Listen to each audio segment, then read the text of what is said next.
All right, shalom, shalom. First off, I would like to give all glory, honor, and infinite praises unto Yahweh Ba'asham, Yahweh Shai Ba'asham, Rachah HaKodash. Double honors to the apostles and elders of Great Millstone that teach and rule well.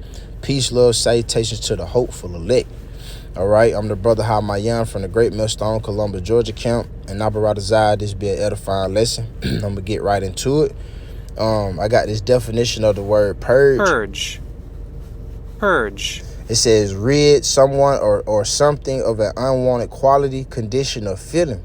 And we got to be, in these times, we got to be examining ourselves, first and foremost, speaking to myself, warning myself, exhorting myself, take it serious. A purge out that living, whatever you got to do, man. We about to come into the Pesach, man, the Passover, But also, through the Spirit, they been making these movies, the Purge election year.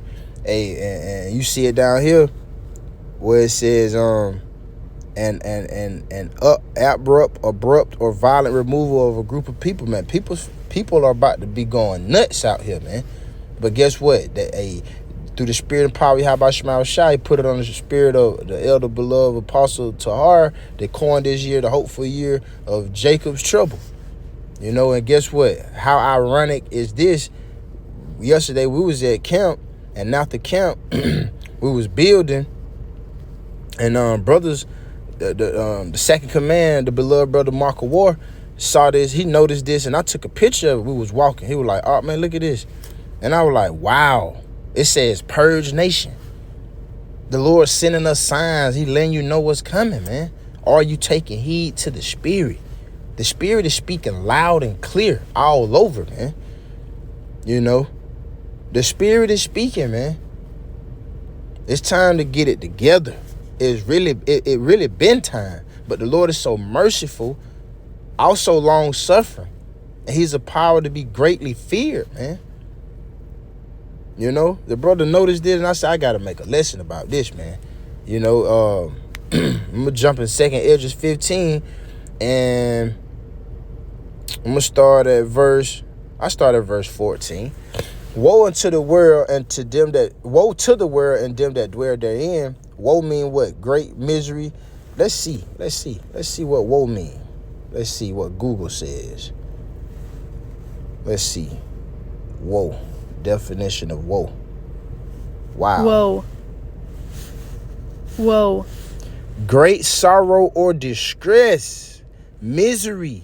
Sorrow, distress, trouble, difficulty.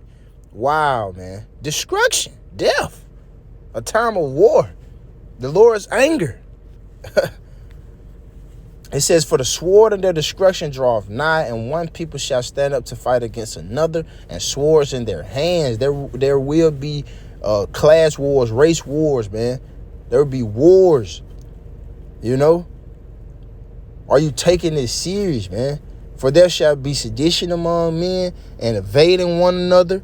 They shall not regard their kings nor princes, and the course of their actions shall stand in their power. People ain't gonna be regarding no doggone government officials, man. This is the seriousness of taking this truth serious, man. This is the seriousness of the scriptures. That day. Jeremiah 30:7, man. Alas, for that day is great, so that none is like it. It is even a time of Jacob's trouble, so-called Negroes, Latinos, and Native American Indians. It's a high time to wake up out of sleep, man.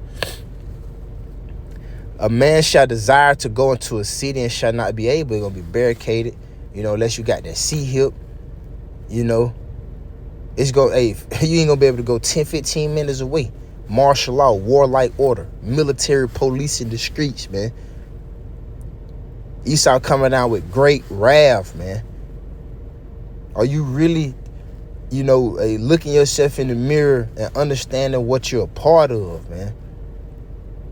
A brother said something to me through the Spirit the other day, and I ain't trying to be long-winded, but hey, he said, I just been focused on asking myself and exhorting, making sure I'm in the faith, man. Are you really, taking this serious? Are you locked in?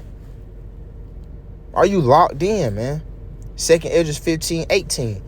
For because of their pride, the city shall be destroyed, their houses shall be destroyed. Salakia. For because of their pride, the city shall be troubled, the houses shall be destroyed, and men shall be afraid. That's right, man. A man shall have no pity upon his neighbor, but shall destroy their houses with the sword. The modern day sword is your guns, your blickies, killing instruments, and spoil their goods because of the lack of bread, famine, and for great tribulation, man. And guess what? You see this picture. That wasn't by coincidence. The Lord is warning, man. He's sending them warnings out. We got to take heed. We got to take heed, man, through the Spirit. And the Lord is mercifully giving us the time to clean up, man. Because, let me grab this and I'll close out. I'll read this. This is Zephaniah 2 and 3. Seek ye the Lord, and all ye meek of the earth, which shall wrought his judgment. Seek righteousness, seek meekness.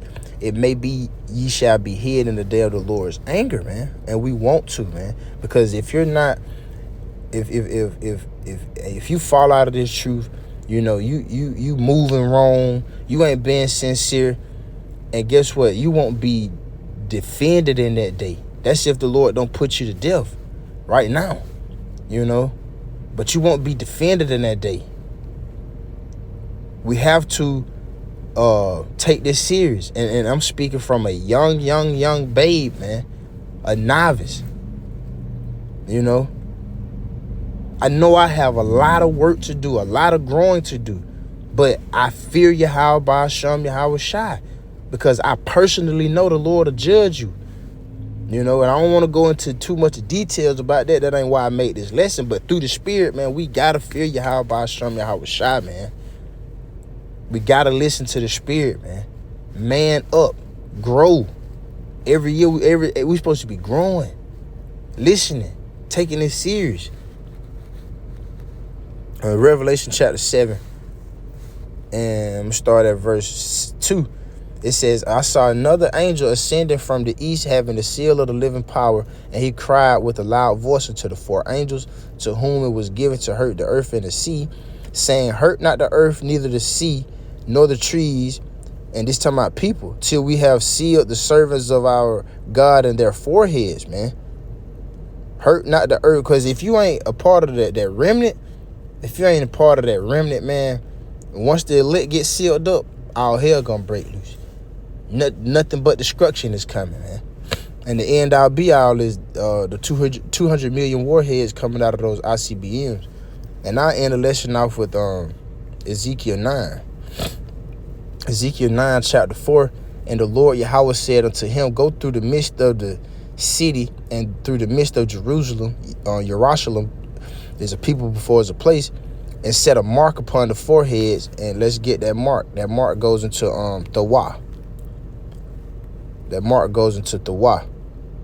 It says a mark, a desire mark, a sign as a sign of exemption from judgment. It says, and set a mark upon the foreheads of the men that sign that cry for all the abominations that be done in the midst thereof. And who signed the crime, man? The hopeful elect. Sign the crime. We out there prophesying the downfall of Babylon, warning our people to wake up, telling them what's about to come, what not to do, and what to do. We sign the crime, man. The heart of the wise is in the house of mourning. It says, and to the others he said in my hearing, go ye after him through the city and smite. Let not your eye spare, neither have ye pity. We read this in the NLT, Ezekiel 9 and 5. Then I heard the Lord Yahweh say to the other men, follow him through the city. And these angels, man, follow him through the city and kill everyone whose forehead is not marked. Show no mercy, have no pity. Because if you ain't exempt from judgment, you ain't part of the elect, hey, you ain't going to be defended. You're going to be judged. You're going to be put to death. Verse 6 in the NLT, kill them all, old and young, girls and women and little children. But do not touch anyone with the mark, the elect. began right here at the temple, so they began killing the 70 leaders. But the point is, the judgment gonna begin at the house of the Most High, man. So Abaradazai, this was an edifying lesson, Lord willing. Just wanted to make a lesson about that. I took a picture last night. We was building with brothers breaking bread out the camp, and the brother noticed that, man. I was like, I'm gonna make a lesson about that, So Lord willing, it was edifying to someone out there. I would like to close out by giving all glory, honor, and infinite praises unto Yahweh Bahasham, Yahweh Shai Bahasham, Racha HaKodash. Double honors to our apostles and elders, a great millstone, the teaching rule well. Peace, love, salutation to the hopeful elect. To the next time, Shalom.